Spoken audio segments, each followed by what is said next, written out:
Welcome to Wholesaling 101. We're going to be talking about how to win friends and influence people. The first and still the best book of its kind to lead you to focus, by Dale Carnegie. Read by, that's the audible book. How to negotiate your wholesale deals and how to talk to motivated sellers by me, Mike the Wholesaler. So there's my contact. I'll put this in the chat. There was another way to do this.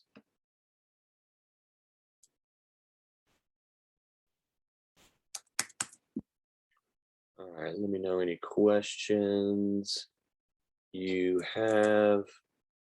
You can text or call me. Oh, and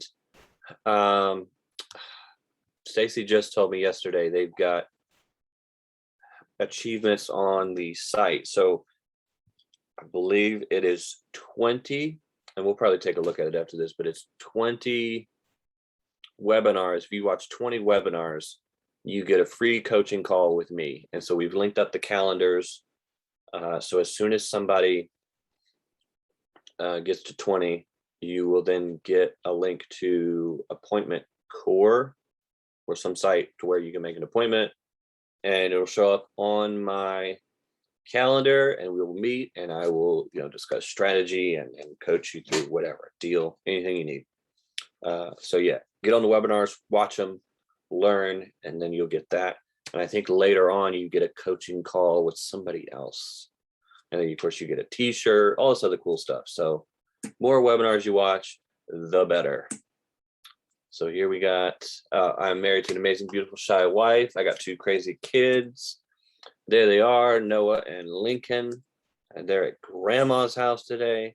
There they are again. So it's like vacation time. I collect monopolies. I'm the wholesaling supergroup leader of REI USA.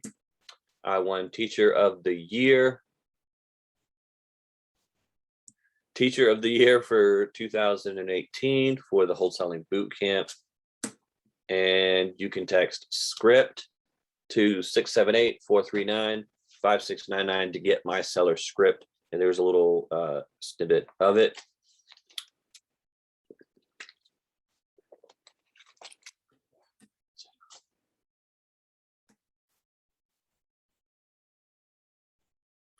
All right, so homework from last time was to put out some bandit signs, plan a route, get those signs out, get them posted, and make or order business cards. Now you want these for buyer and seller, and then make at least 1 t-shirt. Okay, now that's not really mandatory or homework, but you could make a t-shirt. And it doesn't have to be like flashy like this one where it's got "We Buy Houses" on it. It could just be a polo with a little pocket, and then the "We Buy Houses" on the polo pocket. That is fine. All right. You need just some way to softly tell people without you telling them, "Hey, I buy houses." You need a way for them to know what it is you do. And then make 5 Craigslist accounts and post some ads. At least make 1 and post some ads on Craigslist. I mean, it's such a good source of leads. You can't not do that. All right.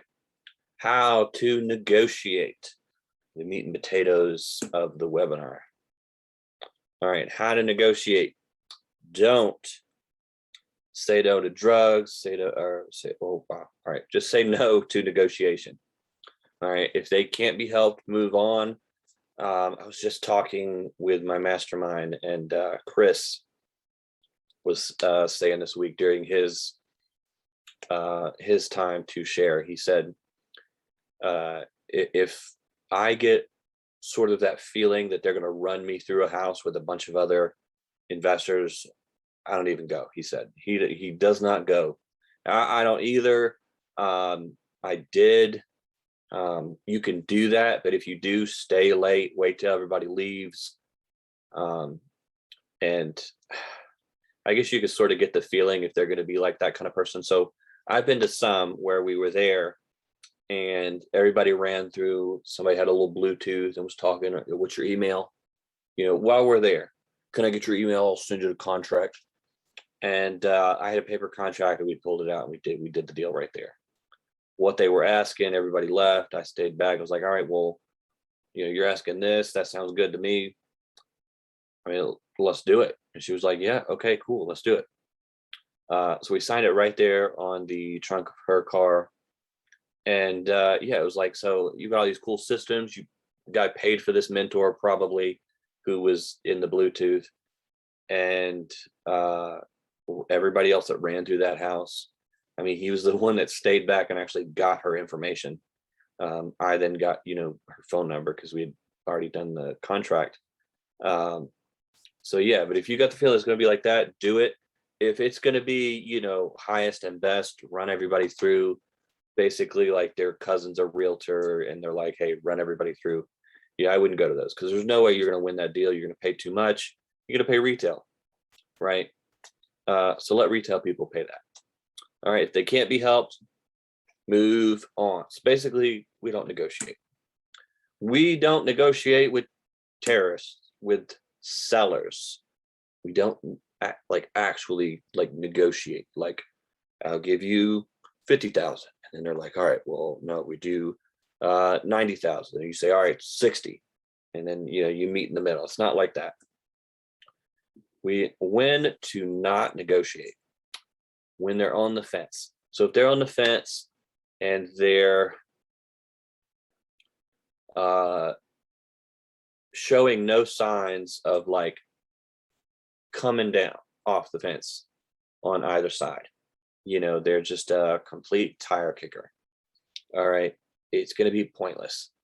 I had a guy try to sell me a deal, and he was like, it's, I think 122,000 is what he had it at. And I was like, dude, we need it to 80 for it to be a good deal. And he was like, well, I had to fight tooth and nail to get them down to that price because they were going to list it, but because they're a realtor, but I convinced them not to. And I was like, dude, just let them list it. Because if you're going to fight them tooth and nail to get them down to that price, but it's not going to be at 80, nobody's going to buy it anyway. So it doesn't matter. You're just wasting your time on this person that's a no when you could be waiting around to get somebody that's a yes. All right. I had a deal where, I was like, hey, what do you want for it? She was like, I just want to get rid of it. I want to get out from under the foreclosure. So it was like, asked her twice. I was like, awesome. We'll do that. Right. We'll help you out through the whole thing. Okay. And then another lady said, the Mexicans are taking over, so you take it. I was like, whoa, okay. Yeah, I'll take it. Right. So you don't want to fight tooth and nail, because while you're busy doing that, you're not going to get that person that's just going to give you the house. All right. And a lot of the time they'll say something like, let me see if I can do this right. Let me get the chat open. If y'all are asking me questions, I need to see them. All right. Yeah, I'd say follow me on Facebook. Yeah, that's going to be it. I'm an old guy. I like TikTok and all those other places, but I'd say Facebook is the most updates, and you can ask me questions. I was just talking about something. Yeah, Rebecca.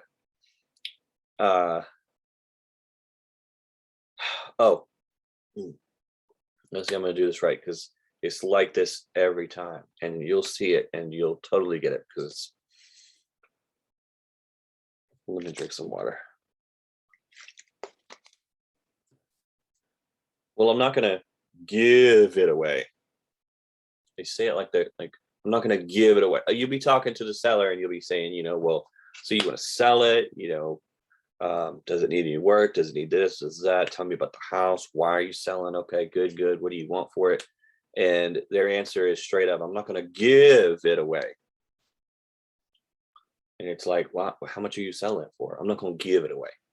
Nobody's asking you to give it away. It's so weird. But if you hear those words, I'm not going to give it away, it's going to be a bad deal. I mean, you could follow it through, maybe you could save it, but I've never been able to save one once they say that. I don't know if it's the mindset they're in, that they are thinking, "Oh, I'm going to get a lot for it." Or, I'm talking to my brother is saying, "Oh man, real estate's hot right now." You know, there's always somebody on their shoulder telling them it's good. There's rarely anybody telling them it's bad. And for some reason, that's that phrase that those people say. So make them name the first price. I really wanted the thing to say, he who names the first price in a negotiation loses. And the reason is because you set the bar. If the seller is thinking, "Oh, I had a seller who wanted 100,000 for their house." So I get them on the phone, they say 1,000. I was like, "All right, let's go there. Let's meet, let's do it." Right? Like that is, "Hey, let's go. Let's, chop chop." So we get there, and I mean, it's a hole in the wall. I'm like, "Oh man, who cares? 1,000, done, deal." And she said, "Oh no, it was 100,000. And the house is probably not even worth 50." And I was like, "Oh man, like you paid 23,000 for it like 7 years ago, and you want 100,000 for it." Uh, I was like, I don't even know. I mean, just telling them flat out what they paid for the house from public record, like you're crazy. If I'd have known that over the phone, I would have known where their mark was, and that mine was like 50,000 was the top. I would have been like, "Oh, let's not even meet because there's no way they're gonna come up." Right? So I'll just make the offer over the phone. They could cuss me out in a text. They could cuss me out in an email, whatever. I don't waste my time and show up. And so if their price when they name it is close to your price, then you set that appointment. Right? But you let them name the first price, because if I were to come in, and if usually it's different, but that I had misheard her. But there have been times where I've been like, that they try to pressure me to name the first price. And every single time I say the first price, I say, "I'll give you, 142 at a house in Marietta." And the guy just went over and opened the door, and he was like, "I got people offering me 200,000. And I'm just walking out the door, and I'm not even worried about how they're like mad at me. And I'm just thinking, like, let me help them. Like, ooh, I was like, "Do you need to take that? Like, take that $200,000 offer. That is really, like, that's what I would sell this for, all fixed up, if people are offering you that price and they just don't even look at me." So I named that first price, and it was lower than what the guy wanted. So I hurt his feelings. Or made him mad, or what have you. You don't want to do that. You want them to name the first price, so you know how your price is going to affect them. So you're usually going to be under what they want, right? And so it's how far under, and you need to know that difference from how much you want to give and how much they want for it. Are you talking about homes or any real estate purchase? Do not negotiate on storage either. So I haven't done storage yet, so I wouldn't want to say anything about that, but I would ask Stacy. But Stacy's buying them left and right. So whatever she's doing with negotiation, I think it's called Storage Nerds is her Facebook group for that. But yeah, I would definitely ask Stacy. She would be the go-to for negotiating on that. And I believe that is not, because that's commercial. And it's my understanding that commercial, there's no, you're not dealing with like motivated sellers. There's no motivated. It's all numbers. You just make an offer, they accept it. That's it. There's no like, I don't think there is any having to negotiate with them, because they're business people, you're business people. It's easy. It's not like this where, you'll just get, because when you're buying a single family residential home, you are dealing with somebody who is in a situation. They made some bad decisions, or they made some decisions that got them there. They're good people, but they just didn't make the best decision, and the house is in foreclosure or what, right? And so they're thinking emotionally and not rationally like a business owner would. So it's my understanding that with storage, most likely you're going to be dealing with business owners and business minded people. So they're not going to have all that emotion in there. They are going to be, if it's this number, we're good. I don't even think there's any they'll straight up tell you what they want for it. From what I've heard, found a rundown storage unit yesterday, and it was really bad in Colorado. So, really bad. Yeah, I wonder if there's motivated storage seller. I mean, there has to be. But yeah, talk to her like after this. Okay. So at 8 o'clock, if you don't have any questions, like go to the Facebook group, like, hey, and ask her, like, or post it right now if you're not driving. Okay. Have them name the first price so you don't waste your time. And if they name a price and you're with them and it's so far-fetched, or you're over the phone with them and it's so far-fetched, let them down easy. Just get off the live phone call with them and then shoot them a text, shoot them a message or an email, and then and then mail them a letter with one of 3 offers, like a lease option or seller finance or cash offer, and let them send you a letter and cuss you out that way. I've been sent like rolled up cardboard with names on it that I can't speak right now. But yeah, I'd rather get rolled up duct taped cardboard with stamps on it than to be cussed like live over the phone. All right. Because it doesn't waste my time. Get the seller in the deal. All right. So the seller usually will, they'll say, oh, the tenant moved out. They didn't beat the place up. They left it pretty good from what they told me. Maybe they haven't seen it. Maybe they're out of state. Get the seller in the deal, because they see that, and you're in the front, like wherever that was, and you'll look, the copper's all ripped out, or there's like actual water dripping down, or if my wife is in the car and she's coughing at the street, that means there's black mold or there's some kind of mold in the house. Wear a mask. Well, nowadays, you're probably going to wear a mask. If you can find one of the like gas masks with the respirators on it, you can do that. That stuff is real bad. It's worse than, I think it's like 20 cigarettes at once is what it's like breathing in a room with mold. Like, people with hazmat suits need to come and take that out. Excuse me. So get them in there so they can see what the damage is, because they're $1 million over the phone, 100,000. It's always 100,000. It's just a round, easy number. That's what I want. But once they get in there, you're like, oh man, that's going to be, a lot to manage, and sort of make it, don't break down the house, but ask them about it. Like, what do you think happened here? Like, let them say about it, sort of inception, get them to break the house down. Because if you walk into a house and you start saying, oh, this needs to be replaced, that, that's got to come out. That's, 50,000 right there. That's a 50 grand. That's, $100 bill right there. That's this, that. I'm going to have to, replace the roof. You start breaking it down, they're getting mad, because that's how I feel when I've got a house and, they're coming through it doing that to me.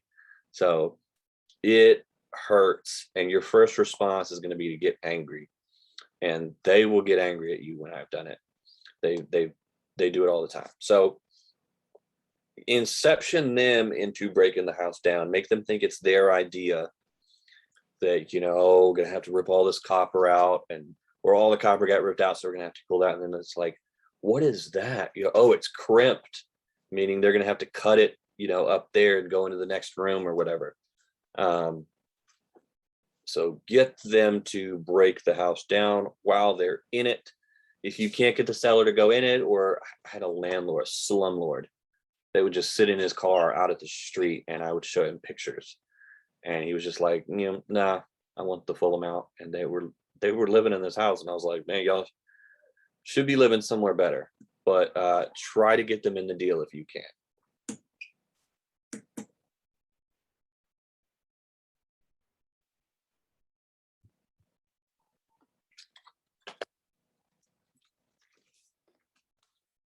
Get to the people that no one else can get to. All right. So you want to get to the people that are hard to get to. And people that would be hard to get to are, the people that don't want to talk, the people that have, no trespassing on their houses. Like here in Georgia, a lot of the houses, like nobody wants to come up your gravel driveway and meet you, but they will have 30 trees in the front yard with a no trespassing sign. I saw one that said, pray to God because you're gonna meet him if you keep walking. Like just weird stuff like that. Getting to those people is what you want to do. So some of the ways could be sending a flat rate shipping box. I know a guy that would send an iPad and he would Zoom call with them. During the pandemic when that happened. So always be thinking of ways to get to the people that no one else, that, the harder it is to get to that person, the higher the chances are that you're going to be the only one that has gotten to them. Like this great show, Carmen Sandiego. Not the new one. The new one sucks. There's no learning. All right. So here are some examples of houses I've been in. This one down on the right had black mold in it, and this was one unit. This was this was burn damage. So they burned the house, I think, from drugs, and so was this one. This one right here. And then I don't know what was going on here. This is actually sheetrock. So there's the tub, and then he was going to put waterproof paint here, and then back there, that's sheetrock. Waterproof paint all in there and in the ceiling. And it was just like, why do you need to put like columns? So strange. And then just one tile. Yeah, just get them in there though. And then like here, like this person was like, no, just not. I think they came down like half of their price, and they like begged me to take it for that. And then we ended up coming down, I think, another 50,000 because of the roof. But just couldn't even be in there. It stunk so bad.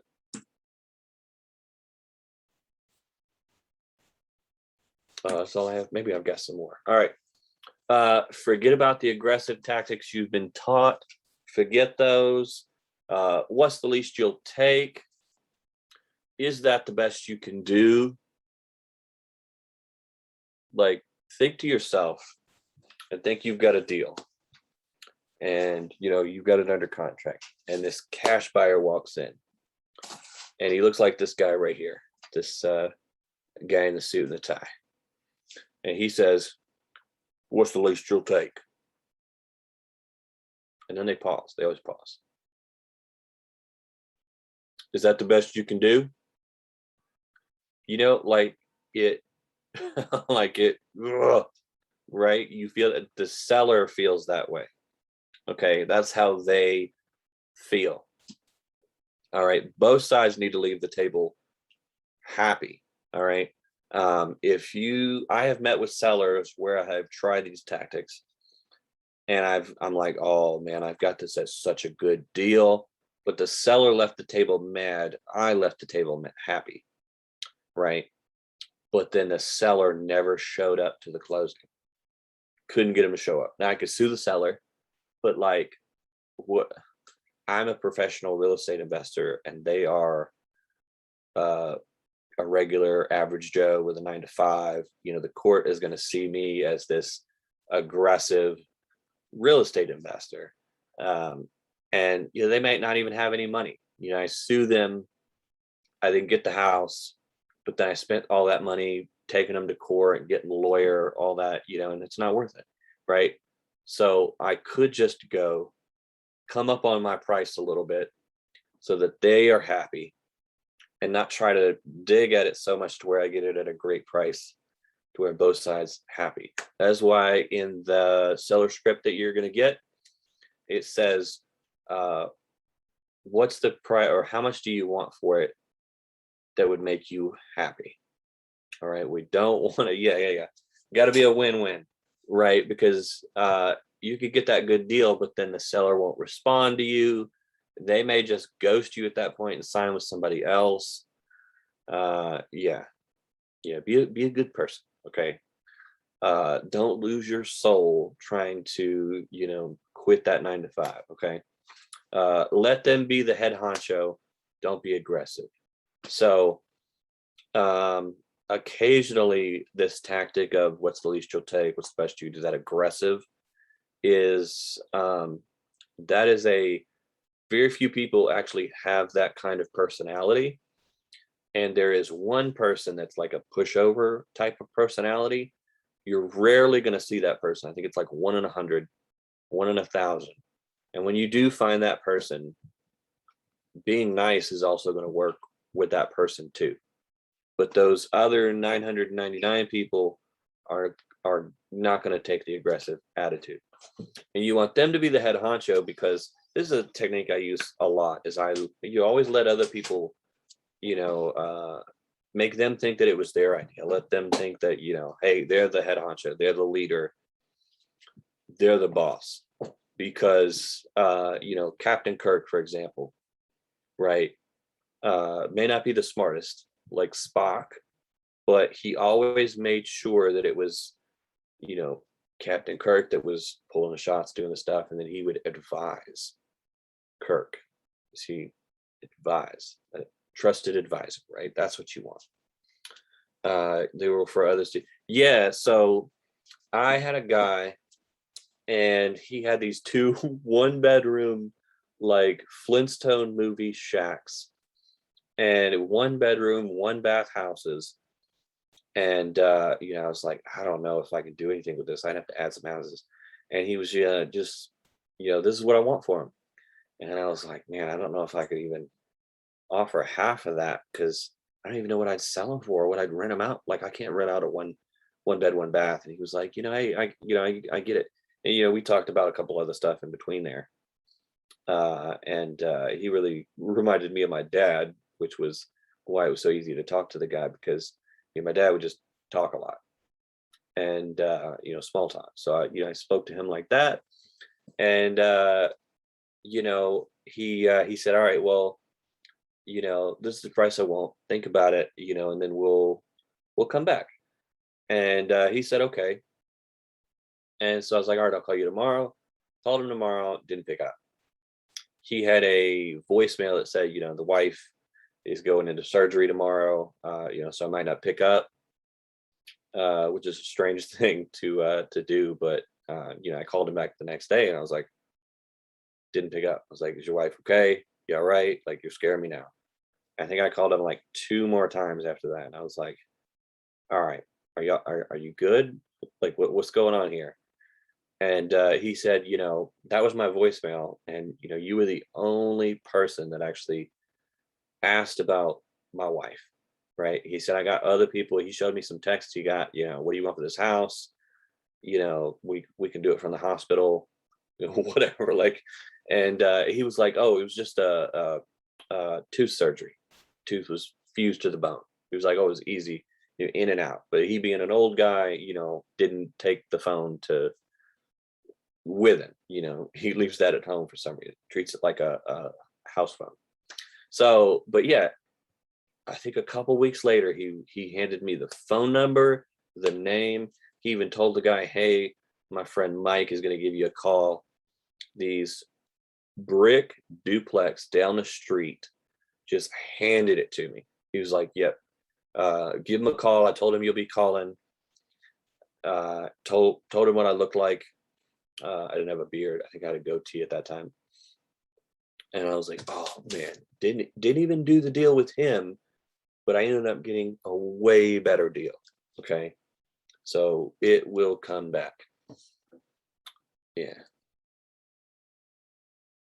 Plus, people feel happy when they're the head honcho, right? When you try to be the head honcho, or when somebody else is the head honcho, it doesn't really feel good.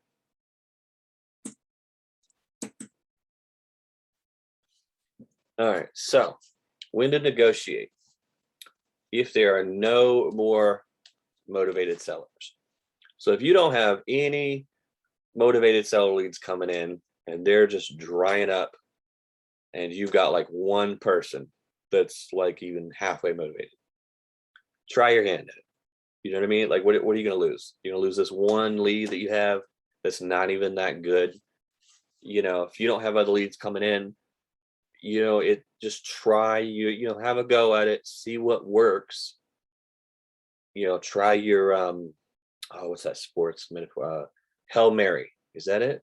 Or is that just a Tupac thing? I think that's like a baseball or a football thing. Yeah, a Hail Mary like that. You're gonna lose it anyway. Try that tactic you heard on YouTube. Try, something. Hey, let me take you to McDonald's. Let me buy you a Big Mac. Right? See if that worked, and then you can come tell us. So try that when there's no more motivated sellers left, especially if you're okay with losing the deal. So if you've got a deal and it's one that you sort of, you're going to lose it, it's not that good of a deal, you just want to try a new strategy and see if it works, try it out, go for it. But if you've got leads coming in left and right, don't do that. Okay. And then a student of mine had 2 deals. And then I told you all about that. All right, so forget the house. Yeah, willing to walk away, right? And you'd be surprised at when you do the walk away, what they call it on the show House, they call it a doorknob question. Like, right when they're on the doorknob and they're leaving, they're like, wait a minute. So when you're turning around, you're walking away, they'll be like, whoa, I'm going to lose the deal. They might say something, and you're never going to find that out, because if it's on a deal you're not willing to lose, like if it's in East Cobb, Walton, Pope, Lassiter School District, you're not going to walk away from those houses. I mean, they pretty much know that. They're a 10 out of 10 school, lacrosse team runs through the neighborhoods, they got tiny purses and tiny dogs, people go jogging in the middle of the night there, that kind of neighborhood. Golf carts behind the houses, and they drive them all through the neighborhood. You're not going to want to lose those houses, so you're not going to walk away from those kind of deals. But you want to be able to know when to walk away. So yeah, willing to walk away. FOLO, you only live once. YOLO is you only live once. FOLO is, I don't know, maybe you'll tell me. FOLO, or maybe you typed it out wrong. I don't know. But anyway, forget the house. Like, don't worry about fear of losing out. FOLO. That's right. That's good. Fear of loss. So forget the house. Don't worry about the house. Focus on the person. The house is not going to sign the contract with you. You know what I mean? You get there and you start looking at that house and you're like, is that a good sign? So that's what gets, all right. You're looking at the house and you're like, oh man, it needs this, it needs that, this is the right price. Meanwhile, the seller's way over here, you're not even looking at them. And, they're like, I don't even know if this guy knows I exist. So forget the house, focus on the seller. They're the one who's going to sign the contract. Bringing down the house, pointing out the flaws will only make them frustrated. Looking at the house and even going off to look at it by yourself distances you from the seller. So if you could get them to show you through the house, that is ideal. I would say if the seller, suggests that they show you through the house, that's a good sign. If you have to ask, you usually not. But getting them through the house is a lot better than them just staying outside. Because those kind of sellers, they don't want to go in there and see it, and you're just going to have to come out and show them pictures, and then it's gonna be harder for you to inception them into them tearing the house down, because you're going to have to tear it down by showing them the pictures. Look at how bad these pictures are. You need to get to know them and the real reason they need to sell. You want to, like here, it's all about the dogs, the DAWG football team. There's the Falcons, I think, but they're not as big. They're not red.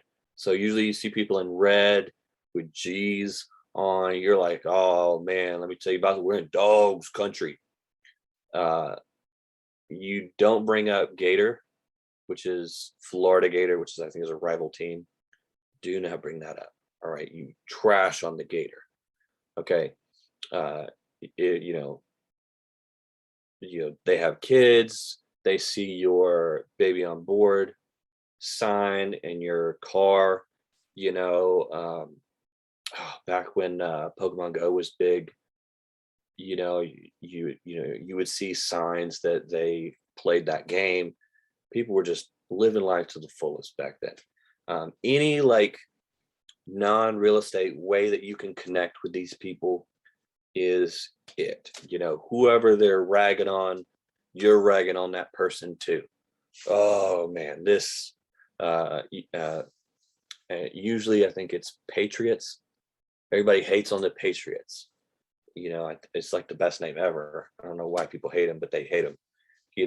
So you need to know them, what they like, what they don't like, them as a person. Because if they like you as a person, and you make friends, and how to make friends and influence people. So you make friends with these people and you influence them, and they like you, they're gonna sell to you. All right, so like a date, point your feet at them and make eye contact. And let's see, is it on the next page? Yep. So before I met my wife, I worked at Walmart, and I would go into the break room and I'd see this. They would have Cosmopolitan magazines like this all over the break room, and it'd be the only thing there to read. And I remember reading this one issue, and it had signs that they are too in love with you and signs that they are not ready for a relationship. And they had a picture of this guy with his feet, and he was like this, and it was like, this guy is ready. He is focused on you. He's looking at you. And when you take a drink, they instinctively take a drink. They're like, take a drink. And then if they take a drink instinctively at the same time, it means they're like, you're vibing. Okay. And then they had a guy where his feet were out like this. It was like, he's not ready. He is not looking for a relationship. Okay. And then they had a guy with his feet in, and they were like, oh, that guy is too into, right? So point your feet at the seller, pretend, you're dating this person, and you are focused on them, what their goals are, what they want, what they like, what they don't like. You are there for this person. You're not there for the house. You're not pushing them to the side. They are the center of attention, right? Okay. And if you need help getting a date, there you go. There's some extra stuff for you to do. All right, so Cosmo tactics. They will give this look when they're telling a joke, and it's almost like a confirmation. So they'll be saying something, and it won't be funny most of the time. Most of the time, sometimes it will be. You'll know, oh, this is a joke. Yeah. I get it. But most of the time, they'll do this thing where they look down and they'll go, or well, I can't see with my glasses, but they'll be saying something, and blah blah blah blah blah, and then they'll tell the punchline, and then they'll look up at you, right? And then that's when you laugh. Okay, laugh at their jokes. If they ask if you know the area, you do. You grew up here. You live down past the Big Chick. You live down the road from where the Catfish Den used to be, on the right next to Travis Tritt. You can handle this. Yeah, well, I've done stuff way worse than this. I've popped the top. I've torn the whole thing down and built houses way bigger than this. And they'll even tell you the way that they would flip the house, and they'll suggest you do that. And you're doing it that way. I've had paper, like yellow pads, and I've written down like, oh, you're gonna put the stove there. Okay, and I'll draw the stove out. I'm like, okay, good. And then just throw it away when I get, drive away. Right. They want to know that you're gonna like do the house the way that they want to do it. All right. Just agree with them. That's what they want to hear. Some of these people are going to have some crazy stories like, ragging on Obama, ragging on the economy, ragging on, some politician somewhere, or the local politicians, I rag on them too.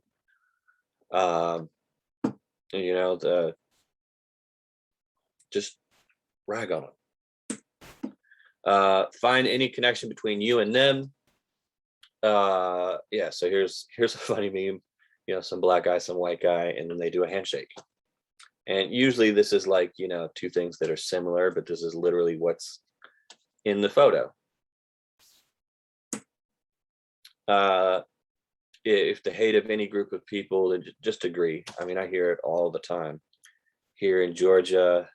Yeah, sure. They're gonna say some stuff that is going to, you've probably never heard before, and it's going to surprise you. So prepare to be surprised. Anything from like lizard people living in the sewers, and aliens are running the country. It. Even if you lose the deal, they will remember you when their friends need to sell. I hope they will remember you. All right, so the French wholesaler. So this is your unfair advantage. So everybody's talking about like, oh, this is, you have an unfair advantage, being a white guy, or, having, money, you got a small loan of $1 million, or you inherited a house, or whatever the thing that they say is your unfair advantage. That's your unfair advantage, right? But this guy didn't have any of that, but he still had an unfair advantage. All right, so there's this guy, and I don't know if I haven't seen him in a while, but he's a French wholesaler, and I think he's from Ghana. And he was at all the meetups, and he was local to Powder Springs. And he lived in France for a while, speaks it fluently, and I believe still speaks the language from Ghana. And so I'm meeting this lady. She is speaking with a French accent, and mentions that she's from Ghana. And I didn't think anything of it. We're looking at the house and she's like, telling me about it. I'm like, oh, I've got this deal. Like, she's like, I don't know what I want for it. I just want to, get it out of my name. I think there's a mortgage on it. I think she inherited it and I'd gotten to it late. So it wasn't a probate deal, but I'd gotten to it after she had inherited it for a couple of months. And so I'm leaving, and this other wholesaler walks up, and it's him. And I'm like, oh man, from Ghana, speaks French.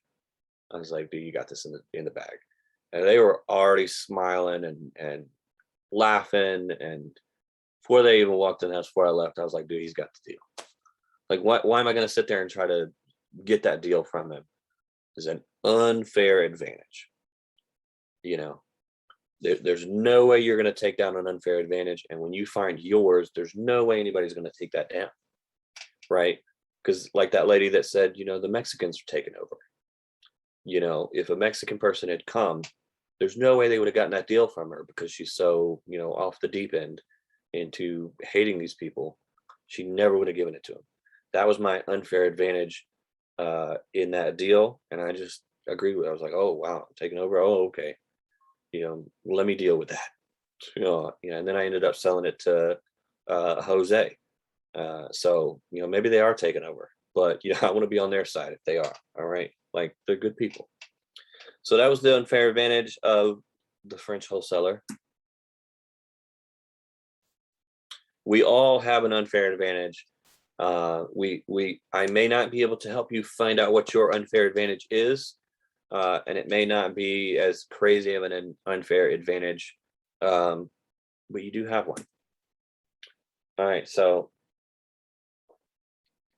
when you're dealing with people, we're in America, you're going to find racism and hate there. You're going to have to find a way to, deal with it. All right. So, I'm a white guy. So whenever I find, a white seller, usually I've got that deal in the bag. And especially if they're racist, most of the times I'm just like dead inside dealing with them, and they just end up giving me the house. But, I was having some trouble into a couple of zip codes in Cobb County. And so I partnered up with this guy, Neighbors. And so we made our LLC Neighborhood House Buyers. So it's like neighborhood, but it's spelled like his last name, Neighbor. And then so I think there was another guy. And so whenever it was, a black person as a seller, Neighbor would go handle it. Whenever it was a white person, I'd handle it. And, because you want to sell to people like you. And I completely agree with why people would not want to sell a house to me. They see all of these other white people that come in and push them around. And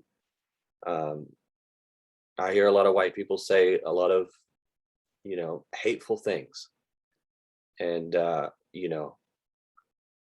so they go in and do the deal. They talk to them, and we do the deal that way, and we split it 3 ways. Still helping people out, getting their house sold, getting the cash they want. So there's that. And then the Albany student. So I had a student in Albany, and this student, I think he was Spanish, or he spoke fluent Spanish, and he would put ads on Craigslist. So it was his idea in all Spanish. And he was kind of worried, they're saying a bunch of, negative stuff about white people. And, there's other investors there. All of his competition was white people, and most of them didn't speak any Spanish. They spoke some. And, I was like, no, throw me into the bus, man. Throw me into the bus, get the deals. And this was, I think, when Trump was running for president. And so he would put ads on Craigslist all in Spanish. And he would say, hey, when Trump becomes president, I'll buy your house. And he knew the exchange rate from dollars to pesos. And so he would say, well, I'll give you enough money for your house so you can go back to Mexico and buy 2 houses. Or I think he said go back home. And he would help you through the whole process. And he said they would tell him, how much the other people were offering. Some of the time his offer was like, lower than what theirs was. But he was helping people, and he was speaking their language. There was no language barrier. So that's the Albany, New York student story. And if you don't exploit your unfair advantage, others will exploit theirs. Others will find theirs and they will exploit it, so just find out what your unfair advantage is and exploit it. Your appearance. Okay, so this, well, now it's shorts, but this is generally what people look like here, or it will be in Paulding County. We're slightly more, I would say, like redneck, rural, more plaid, orange shirts, construction. East Cobb, I would say, is more like this. I would not go to East Cobb dressed like this. Like, if you can help it, try to dress like the area you're going to. Like if you're going to East Cobb, penny loafers, sport coat. It's not super hot, like it's like 90 degrees here. Wear what a typical person in that area would wear. Don't be too fancy. Don't be too rich. Again, don't be like homeless looking. If you've got pants with holes in them, don't wear those. Try to look business cash if that's what the area is like. I would say this is business cash right here, with the button up, and keep sort of a button up or some kind of like, like in my trunk, there's I think a blue with some sort of design on it, button up with a pocket right there, so I can put that on over my stuff when I go to meet the seller, because you don't want to meet a seller with a we buy houses shirt or a we buy houses on your car. All right, so I would say not like any of this. Definitely not the tiger.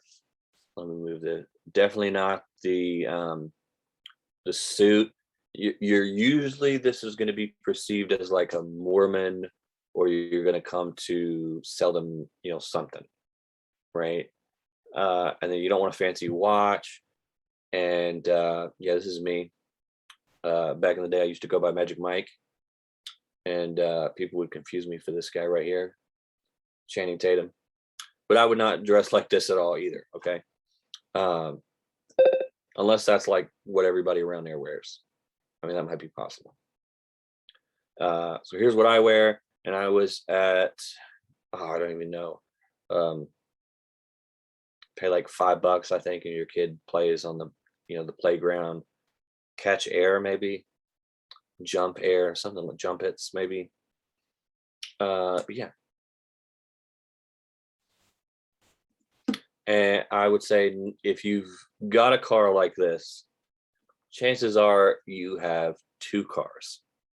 And so I would suggest not driving the super fancy car. Okay, if you've got a DeLorean or any of these cars, I would borrow my mom's Navigator, and I would get all these stupid high prices, like crazy high.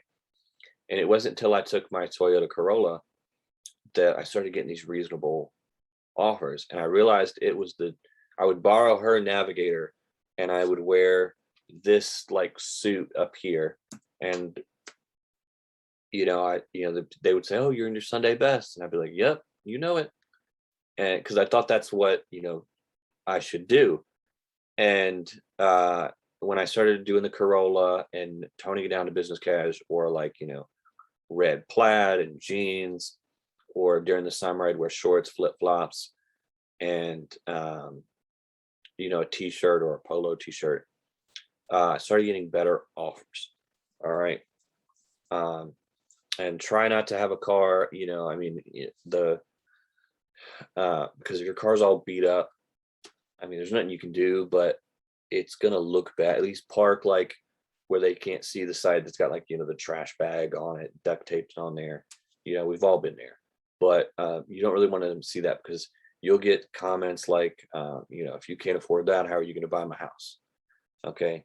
Uh, Even if you don't have kids, you can get a baby on board thing, make you seem like a regular person. Also, people are nicer when they drive around you. One of these old cars or something like this, take the family car. If you got more than one car, definitely take the one that looks, more like a normal car that somebody would have. Your attitude, okay? So your attitude. Here we've got Nelson Mandela and Stoicism. I've forgotten who the philosopher was that came up with Stoicism. Okay, but history lesson. So Nelson Mandela, it's a good book called Nelson Mandela Book, Conversations with Myself, with a foreword by Barack Obama. And so the story behind Nelson Mandela is he was in South Africa, which is the country on the continent of Africa. And he was a driver for taxi cabs over there. And he was just a regular guy, and he would taxi cab, but he was part of an organization that was trying to end apartheid, where black and white people couldn't interact in any way. And they were trying to bring that down. And some American turned him in. He went to jail and started reading books on Stoicism there. All right. And so now the Stoicism books are Zeno of Citium and Essential Stoic Philosophy, all in one, Stoicism. So this guy right here, whose name I've forgotten, I'm always forgetting names, but he was a merchant, a well-off merchant too. And his boat sank while on his way to Athens or Greece, I forget which one. But he gets there, the ship sinks, he literally has nothing to his name but the clothes on his back, and he walks into a library, much like Nelson Mandela did, after losing everything. And he had all these earthly possessions, and he started reading philosophy. And he was thinking, and then there was these, it was called Stoic, because there was a Stoic monument or pillars, and he would just sit in front of these pillars as, a homeless person now, and would just tell people about this philosophy that he had discovered, where you don't need earthly possessions. You don't need to have emotional thinking about stuff. Sort of think of it like Spock. All right. Instead of being like Leonard McCoy, the doctor on Star Trek, being over emotional about this and about that, think logically, forget about the emotion, try to block that out of your mind. To achieve what you want and to get through it, thinking logically. And of course, Stoicism is also, being nice to people. So Nelson Mandela read those books, and instead of getting mad and, I would say, probably like, attacking people or doing bad things, instead what he did was he got rid of the emotion and became a Stoic. He got out. He literally found all the little points and the ways to overthrow apartheid, and became the president of South Africa, and the first non-white president of South Africa. And so here we are today. So we've got Nelson Mandela to thank for that. Great book, great people. I mean, you'll read these books and think like, oh, they're so good. Yeah, can't recommend that enough. And then How to Win Friends and Influence People. Win friends, influence people. That's it. Get it on Audible. Really good. After you've done those, you could do Never Split the Difference, which is negotiating as if your life depended on it. get them to talk. The more they talk, the more likely they are to reveal a black swan. Find out what a black swan is, when you read the book, right? Because we're running out of time. Don't go too long. Buyer side negotiation. Let me stop now because we're looking at 8 o'clock, and I'm supposed to go till 45 minutes in and then do 15 minutes negotiation, because they tell me this is usually around the time when people zone out and log out of the webinar. All right, so next week I'll cover buyer side negotiation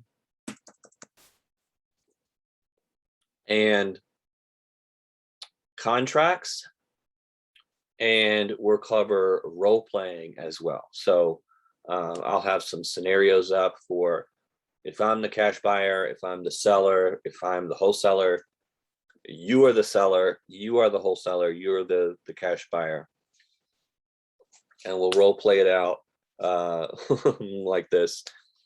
And, what to actually say, what these sellers are going to do. Come in and talk to sellers, call them, text them, meet them, and come back on the 24th and act out what they actually said, and we'll role play ways to get around that, how you could have handled it, ways that we can help you through that. So if that happens again, you talk to that person again or someone like that, you're going to know how to handle it. So we're going to talk about contracts, buyer side negotiation, all that other stuff, and role playing next week. And then if there's anything else y'all want me to cover, let me know. If you have any questions, you can let me know that as well. So your homework is not due until, this is due next Sunday. So read How to Win Friends and Influence People. You can do it on Audible, or you can read the actual book, or you can do both. If you buy the Kindle version, I think you get the Audible and the actual book in a Kindle version, and you can just read it while you're hearing it, which may help. Practice those Cosmo tactics I talked about. So when you meet new people, try it. Point your feet at them, eye contact, they take a drink, you take a drink. Doesn't have to be it's a relationship, but it doesn't have to be a romantic relationship. It could be a different kind of relationship. You could do a food truck. There's other ways you have a relationship with people other than romantic. So see how people you could get a new friend. If you play video games, you could, right? You know what I'm saying? So practice these Cosmo tactics on people. And of course, if you're single, you could try these on people and see if it works. But see how people light up, how they react, how this influences them. If they text you or call you, when I was at Walmart, we would text people memes and jokes, and we would put them on this thing. So, maybe they'll do that with you, but just get friends, right? And see if they work. And then if you're up for it, you could try, not doing them and see how that changes things. You meet a new person, you don't look at them, right? It's going to go bad. Try not to be aggressive. Find the unfair advantage if you can and exploit it. If not, call or text me, message me, add me on Facebook. Mike Watkins 87@gmail.com is my email, so you can add me on Facebook. Get extra business casual top, put it in the back of your car. If you need anything else, you've got magnets that say, we buy houses on them, pull those off when you're meeting the seller, that kind of thing. All right. So, a business casual top, a button up that you can just put on around, because you don't want to show up like this. We buy houses. It is sort of taboo. The seller was sort of don't want anybody to come on in, hurry. Especially if you have a car, they're going to look, they're sort of going to be already angry or unhappy with you. because they don't want the neighbors knowing that they're selling, to a We Buy Houses person. They want to know, they'll probably tell them they're selling to a realtor and that you are the realtor. So if you come in there with like a nice business cash top, and I'm just trying to be cool, it's cash, it's not casual, right? I'm a millennial, we gotta shorten things. A CRM, yes, yeah. You gotta have a CRM. I use batch driven, and the only thing it doesn't do is phone calls. So we've got batch driven, and then we've got Mojo Dialer. And Mojo Dialer does phone calls, and then batch driven does texting, mailing, driving for dollars. Yes, batchdriven.com. I've got a link if you want it. I think it's kind of stupid. You get like $5, I think, or 5 credits maybe. You can get it, I believe, a 14-day trial. And then you get some free leads on there. Mojo Dialer is $95 a month or $97 a month, and I pay the extra $20 because it's $10 for an extra user. So I have 2 extra users, and then I also pay $10 for each of them to have call recording. Oh yeah. Oh, it's so that script that if you text script to that number, you can put that in, and you can put in little parentheses for the seller's name, the seller's address, your name. So when you're picking it up, it'll, like, one of them's Tasha. So she picks up, it would say, hey, this is Tasha Delholm with Mike's House Help. Really interested in buying this house at 123 Main Street, and it will fill that thing as you just read it off, and you just click a button. If they didn't pick up, you say didn't pick up, next next number. If you get a number and it says, hey, this is like, Rebecca Swanson, and you're like, oh, that's the seller, you can say next lead and skip all those other numbers because you found the person. You program you say a pre-talked out, you call on your phone and say, hey, this is Mike. Sorry I missed your call, but I'm really interested in this other house that you have.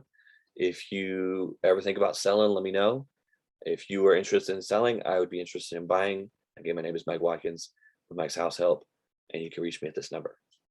And you just hit a button and it will shoot that voicemail to them. Like, batch driven will do texting and driving for deals. Like, you could see a deal, hit a button, it'll put that in your CRM. But if you only have $97, I would go with Mojo first and then get batch driven, because Mojo can kind of be a CRM, but the phone calling is like it. I believe batch driven has a phone dialer. I just didn't find out about it until I had already gotten Mojo. So I don't know how good it is, but they're at some point going to take that phone dialer, the batch dialer, and integrate that into batch driven. And at that point, I'm going to get rid of Mojo and do everything in batch driven. But the reason I did batch driven is because I had Freedom Soft, which was $200 a month. I did a Mojo dialer. I had another one. I had Deal Machine, which was $200 a month, which is the Driving for Deals app. And then I had a leads app, and then I had a skip tracing app. And batch driven pulls leads, skip traces them. It's a CRM. And for the same price, $200, I can get rid of Deal Machine. I can get rid of all those others. And eventually I'm going to get rid of phone calling with Mojo Dialer, which I cannot wait for. But yeah, definitely get Mojo Dialer, start calling them. If you're afraid to talk to people, let me know. I don't know if the phone calling one is still up, but see if I've still got the phone calling. Let's get out of here and let's go look at it.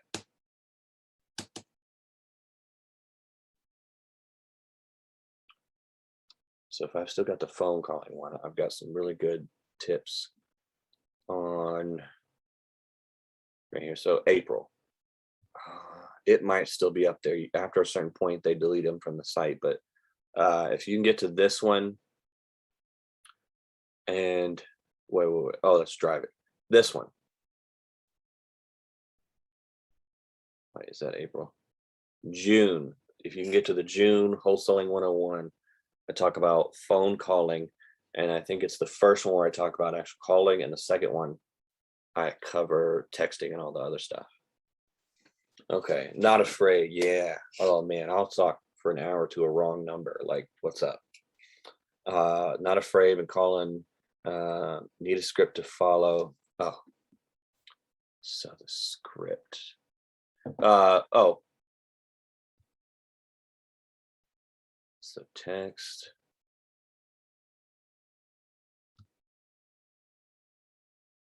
Text the script to this number. That's my number. It's not like a special thing. You send script, and then I know to just I'll send you the link to the Google Doc, and you'll get that right there. What to say.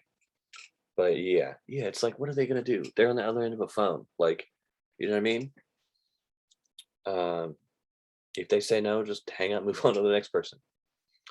Storage owners. Okay. Text the number you gave. I screenshot earlier. Okay. All right. Yeah. So if you got any questions, text me, let me know. And then I think we'll call it right here. Yeah, no means not now. Yeah, you put them into follow-up, which you would put them into batch driven, because they have texting campaigns, and you'll set in their preset text to text them every 3 days. Yeah, you put them into follow-up at that point, and you just kick those no's out of the way. Oh, nope, hang up, nope, hang up, nope, hang up. And then you get that person that's like, oh, let me just give you the house. Yes. Right. Yeah. You got to get through all those no's. And I just thought the other day, I was like, oh man, what if it's like these achievements that Stacy is putting into the website, like how many webinars you've seen. When you do a deal, you have these achievements. And I was like, what if no was an achievement? Speaking to my two acquisition managers, Tasha and Terrell, I was like, what if I get them? Like, how many no's can you get? Because the more no's you get, you're going to get to that yes. So yeah, why don't y'all do that? Yeah. If you're watching this, next time we get on the webinar, let me know how many no's you got. I'll let you know how many no's I got, and then I'll tell you how many Tasha and Terrell got. We normally call this foreclosure list. All right. Oh my gosh, you used to sell grave plots. Man. Oh my God. Yeah. Wow. Yeah, this is easy. Oh man. Yeah, lots of no's. But did you get to a point you're like, man, I wish I had said yes to that? Yeah. Man. Wow, great plot. Yeah. So get on the phone, get those no's. Let me know next week on the 24th. Yeah, everybody needs that. Like, they just don't want to get it right now. They don't want to get into it right now. But yeah. So let me know how many no's you got. And if you are not like Rebecca, not like me, go in there hoping for the no. So you can add that to the no. And then you'll just be so surprised at how easy it is to just get on the phone. And with Mojo Dialer, you don't even got to hang up now to hang up. Or, well, now you got to hit that button. But you ain't even got to do that. Mojo Dialer, just hang up, next call. Hang up, next call. Next caller, next caller. Hey, look over this house. Look over this house. Oh, like technology is amazing. All right. So yeah, get those no's. Let me know on the 24th how many you got. And I'll see y'all then. In the meantime, you can text me if you got any questions, and I'll see you on Facebook.